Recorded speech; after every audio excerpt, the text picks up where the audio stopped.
ایک نیک لڑکی، ایک سفید سانپ اور اس کا ایسا راز جو پوری ریاست بدل دے۔ بہت پرانی بات ہے، ایک سرسبز ریاست میں ایک تاجر رہتا تھا۔ اس کی ایک بیٹی تھی، نرم دل، خاموش اور صابر۔ ماں کے انتقال کے بعد باپ نے دوسری شادی کر لی۔ نئی ماں کے چہرے پر مسکراہٹ تھی مگر دل میں زہر۔ وہ اپنی سوتیلی بیٹی کو پسند نہیں کرتی تھی، ہر دن اسے مشکل کام دیتی، راکھ صاف کرو، جنگل سے لکڑیاں لاؤ، کنویں سے پانی بھرو۔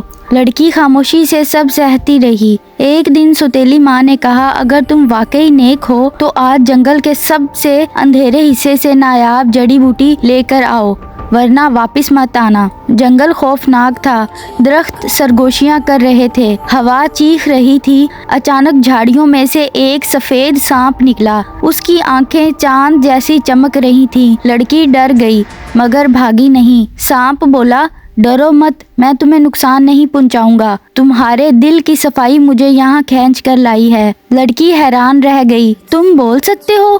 سانپ مسکرایا، میں عام سانپ نہیں، ایک جادوئی مخلوق ہوں۔ کبھی اس ریاست کا شہزادہ تھا مگر ایک ظالم جادوگرنی نے مجھے اس شکل میں قید کر دیا۔ لڑکی نے ہمدردی سے کہا، میں تمہاری مدد کرنا چاہتی ہوں۔ سانپ نے کہا، صرف سچائی، محبت اور بے لوث دل ہی میرا جادو توڑ سکتا ہے۔ اگر تم ڈرو نہیں تو میرا ساتھ دو۔